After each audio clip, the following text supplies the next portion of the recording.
Welcome to the Totally Honest Cooking Show. I'm Mark. Today we're doing back to school chicken thighs. This is a basics recipe, but let's go! Okay, I've got 6 chicken thighs, which we're going to kind of spread out in the way that they would if they weren't all wrapped up in the packaging, just to get the skin out the way. You can trim them if you want. You could dab off some of the moisture. I'm lazy, so I'm not gonna. We're calling this back to school chicken thighs because I am back to work. I am a teacher by trade, and therefore during the back to school weeks I am like, oh my god, I'm so tired. So this is one of those. Approximately 2 tablespoons of olive oil. Rub them down. Get that oil all over the chicken. Okay, once that's accomplished, probably should have done this part first.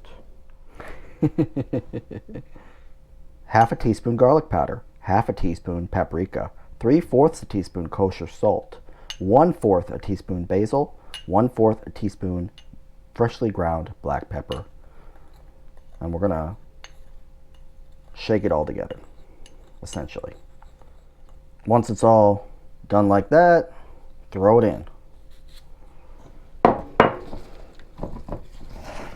Now mix. And obviously, this is to taste, so you can double it if you want, but I would not double the salt. If you double the salt, you're gonna have a problem.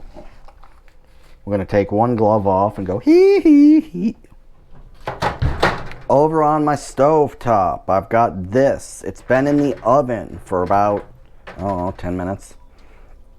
And we're gonna start arranging our chicken thighs. You will hear a sizzle because it's been in a 425 degree oven. This is going to get some of the moisture out of the chicken immediately, which is going to be good for our cooking process. Now we're going to stick this back in the oven for 35 minutes.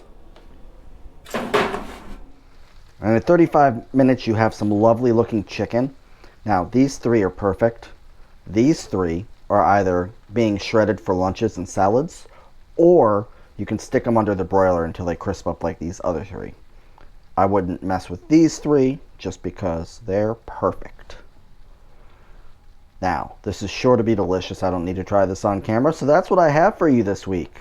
Okay, that's what I have for you this week. Like, subscribe, ding the little bell, leave a comment down below and let me know your favorite midweek recipe. And I'll see you next Wednesday. Bye.